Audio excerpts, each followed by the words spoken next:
Hey there, good evening everybody. I want to welcome you here to the Prog Monster. My name is Murph. I am the host of this show.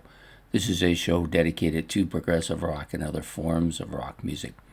So it's Friday night. It's time for an episode of Who Did It Better.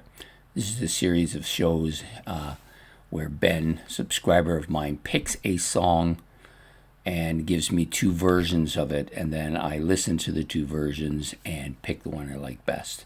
In this case, the song I actually have both albums and have listened to it a fair number of times with one version, the other version a lot more, but still, we're going to do it, and the song is Every Little Thing She Does, or Every Little Thing. I think that's what it's called. Yeah, it's just Every Little Thing. Originally produced by the Beatles on this particular album, The Beatles for Sale. It's the 11th track on here.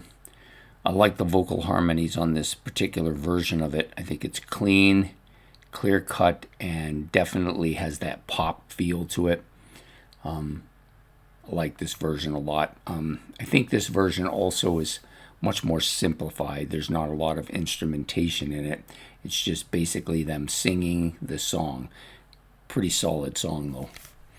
The other version of the song comes off of the debut album by Yes, released in 1969. So that one was released in 64. This one in 69. This one's a bit different.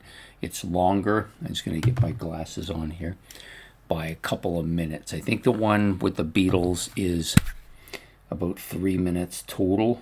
Doesn't give it, but I think it's between 2 and 3 minutes. This one's about 5 minutes, and they start off with a kind of heavy guitar part, and it doesn't really fit into the song well. They just it's almost like they're doing this jam session at the beginning, and then they go into the song, which the vocal parts are quite good. I believe it's probably Chris and John doing the vocal parts. Not bad. John has a great voice, of course, and Chris as a kind of backup singer is often very good as well. So the vocal part is quite good. I don't think it's as good as the Beatles as far as the vocal part go. And all of the instrumentation, well, that works well on the song America, which we did last week. Not so good on this version. It's almost like they've decided that they're going to do this big kind of instrumental part, drums being dominant here, bass is heavy, and the guitar part is good too, and then throw the song in there as the song. I don't think it fits well with this particular version of Yes. So at this time in Yes's history, they are a band doing songs that are kind of poppy and maybe a little progressive and a little psychedelic. So they're trying, it's like an experimental version of what they would become. Sometimes it works, sometimes not so much. This is to me, of their early pre-1980 albums, this is probably my least favorite album. It does have a few good songs on it, but that song is not really one of them. It's not terrible, not by any stretch. I have listened to it for years. I know it.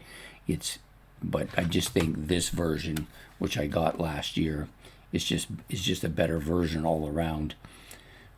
It just fits the song better what they're doing here, and the vocals are good as well. So, if given a choice, I would take the Beatles version. That would be Who Did It Better? Well, I think the Beatles did it better. Pretty hard to beat the Beatles unless you are doing something extraordinary. I don't know what it would be though. But in this case, I think Yes, giving it the country try, but not really coming up at the top end of the spectrum here. So that's my choice for tonight. The Beatles will win this. Well, I guess win it, or preferably Who Did It Better? I think they did it better. So please hit the like and subscribe. If you want to put your opinion about who did it better here, you can do that as well.